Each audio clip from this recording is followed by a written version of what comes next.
Hello everyone, I am Professor Anis Suora and I welcome you all in this video lecture.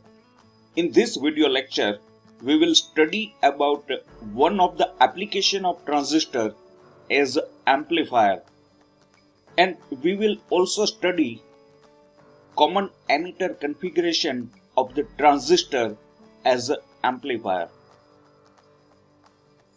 Now let us define what exactly we mean by amplifier. We start with the block diagram of the amplifier. We have amplifier, we have input supply, that is input voltage. It can be a current, it can be a power. And at the output side, we have output voltage. The device which converts a low magnitude signal into the signal of higher magnitude is called amplifier. So we have seen the block diagram for the amplifier, and we can define the amplifier as a device which converts low magnitude input signal into higher magnitude output signal. In case of amplifier, the amplification must be without any distortion. So the reproduction of the signal from low magnitude to high magnitude, that must be without any distortion. So output signal must be as close as possible in all different parameters with input signal. Now let us see the waveform.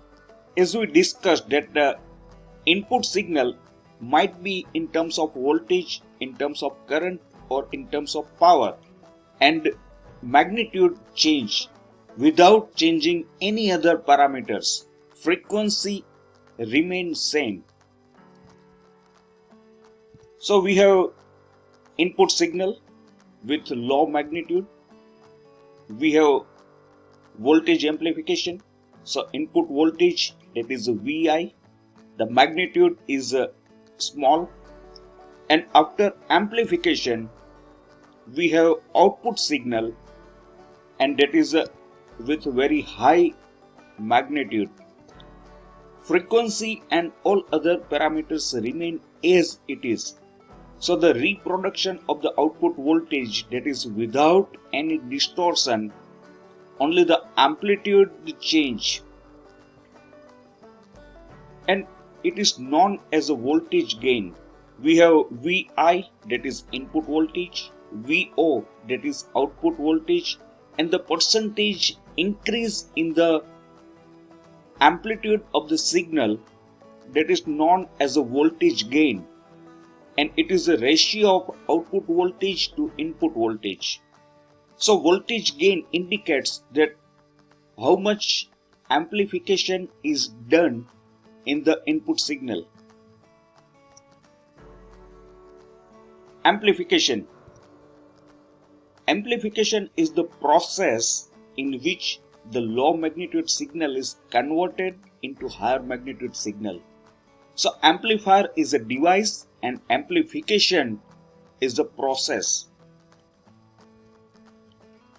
When we use a transistor in active region, we have three different configurations for PNP as well as for NPN type of transistor. That is known as common emitter configuration, common collector configuration, and common base configuration. In this video lecture, we will study about common emitter configuration, because common emitter configuration widely used for amplification purpose, and we have considered NPN type of transistor. In case of NPN type of transistor, we know the biasing condition. Emitter base junction must be forward biased and collector base junction must be a reversed bias. Now let us see the common emitter configuration for NPN type of transistor as we use as an amplifier. We have one NPN type of transistor. We can see the arrow on the emitter that is going outside, meaning is the flow of current that is from base to emitter. We give biasing, that is a plus VCC, that is a collector voltage, and we connect emitter with the ground. We apply our input signal of low magnitude between base and emitter, and we get output with the amplified signal between collector and emitter. So emitter is grounded and emitter remain common for input signal as well as for the output signal, and that is why the configuration is known as a common emitter configuration. We have resistance connected in series with the collector, that is RC, and in similar way between emitter and ground one resistor is connected, that is RE. We connect one potential divider, that is a voltage divider, to set the perfect biasing voltage for the base. So it is done with the R1 and R2. Now this one input signal, AC signal with low magnitude, that is known as a VI, and that we are giving to the base through a coupling capacitor, that is known as a CC1, that is input side coupling capacitor, and that is connected to the base. So input is connected between base and emitter. With help of R1 and R2, we have set a perfect biasing voltage for the base. One capacitor, that is known as a bypass capacitor, that is CE, that is connected across the emitter resistance RE. We take our output voltage between collector and ground. So emitter remain common because it is grounded. So output is across collector and emitter, and output resistance, that is RO, and we take output voltage across this output RO resistance. One coupling capacitor, that is known as CC2, that is also connected with output resistance. We get our output voltage, that is VO, and that is across output resistance RO. At VO, we are getting amplified signal of input voltage. Here we have done voltage amplification. Input is given as a VI and output we are getting as a VO amplified. We have voltage between collector and emitter, and that is taken as a output voltage VO across load resistance. Now let us understand different circuit element and their function. We start with biasing circuit and voltage divider. The resistance R1 and R2 and also RE used to form the voltage biasing and stabilization circuit. We have seen that R1 and R2 is a potential divider circuit. So we get a voltage across the base, and RE resistance connected with ammeter, that is used to stabilization of the circuit. The biasing circuit needs to establish a proper operating Q point. We discussed that we use transistor in active region, so the Q point is very important. A part of the negative half cycle of the signal may be cut off in the output. Without proper biasing or without appropriate Q point, negative cycle of the input voltage cannot be reproduced otherwise. Input capacitor, coupling capacitor, that is CC1. The capacitor CC1 is used to couple the signal to the base terminal of the transistor. If it is not there, the signal source resistance Rs will come across R2 and hence it will change the bias level. Coupling capacitor CC1 allows only the AC signal to flow but isolates the signal source from R2. Emitter bypass capacitor CE. An emitter bypass capacitor CE is used parallel with RE to provide a low reactance path to the amplified AC signal. If it is not used, then the amplified AC signal following through RE will cause a voltage drop across it, thereby dropping the output voltage. So to avoid the drop in the output voltage, we use a bypass capacitor, that is CE. Coupling capacitor CC2. On the output side, we use another coupling capacitor, that is CC2. The coupling capacitor CC2 couples one stage of amplification to the next stage.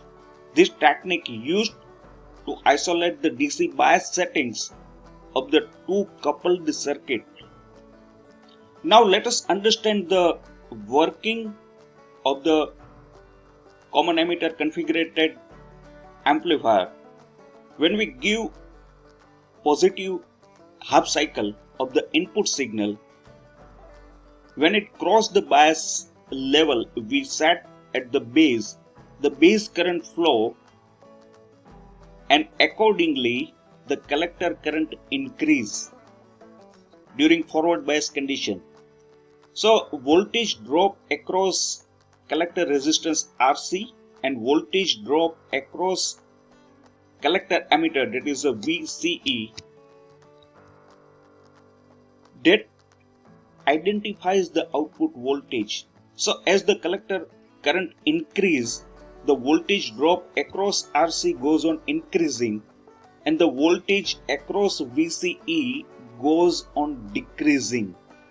So as our input positive half cycle goes on increasing, the voltage across VCE, that is output voltage, goes on decreasing.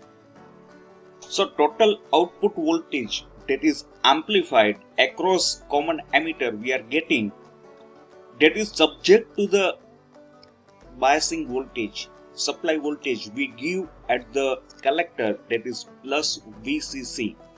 We do not have voltage more than the bias voltage, and total voltage is divided across collector and emitter, that is the voltage VCE, and voltage drop across RC. So if collector current increase or decrease, accordingly the voltage drop across resistance RC increase or decrease, and accordingly the remaining voltage appear across collector and emitter. So as input voltage signal increase from zero level to peak, the base current increase, and so the collector current also increase and voltage drop across resistance RC also increase. So when we have increase in the input cycle, that is positive half cycle, the voltage across collector emitter goes on decreasing because the voltage drop across collector resistance goes on increasing. So input cycle, positive half cycle, when reached to maximum or peak level, the output voltage reach at peak level also, but on the negative side. During voltage amplification, we get output signal amplified but inverted, that is known as 180 degree inverted or phase shifted. Same way, in negative half cycle, it becomes reverse biased, so collector current decrease and voltage drop across collector resistance also decrease, and accordingly the voltage across collector emitter goes on increasing. So this way, during positive half cycle as well as during negative half cycle, we get output voltage that is across collector and emitter, and that is taken across the output resistance RO, and we get amplified voltage in terms of VO at the output side, that also increase and decrease with respect to our input cycle. But as we discussed, it is 180 degree phase shifted. Now let us see the waveform. So in waveform, we have input voltage and output voltage. So during positive half cycle, input voltage is with low magnitude, but we get output voltage amplified with higher magnitude, but on the reverse side, that is 180 degree phase shifted. So frequency and all other parameters remain same, only the magnitude of the signal increase. During negative half cycle of the input, we get a positive half cycle of the output voltage. This way, we get our low magnitude input signal amplified with a higher magnitude at the output side. But in common emitter configuration, we get our output signal that is a phase shifted by 180 degree. Now let us see voltage gain. Voltage gain is indicated with AV, suffix V for voltage. So it is a ratio of change in output voltage to the change in input voltage. So as input voltage goes on changing, accordingly the output voltage also change. But the change in input voltage is less and the change in output voltage is quite more. So delta VO divided by delta VI. And that is a ratio, change in output voltage to the change in input voltage. And it can be mathematically, it can be written as VCE, maximum. So voltage across collector and emitter, maximum minus minimum collector emitter voltage, that is the change in output voltage, and divided by VI, that is input voltage with low magnitude signal, VI maximum minus VI minimum. So this ratio indicates voltage gain. With the help of voltage gain, we can know that how much percentage of amplification can be done in the signal. Same way current gain, that is AI, suffix I we write for current, that is also a ratio of change in output current with change in input current. And mathematically it can be written as IC, that is collector current, maximum minus minimum collector current, and divided by input current, that is base current. So IB, that is the base current, maximum minus minimum. So change in input current regulates the change in output current, but the ratio is quite high. Now same way, let us see power gain. Power gain, that is indicated with AP. We use A for a ratio of gain and suffix P for power. Now it is a product of voltage gain and current gain. So power gain is ultimately the product of voltage gain and current gain. So AP can be written as AV multiplied by AI, where AV, that is the voltage gain, and AI, that is current gain. Thank you. for watching my video. Keep watching. Thank you very much.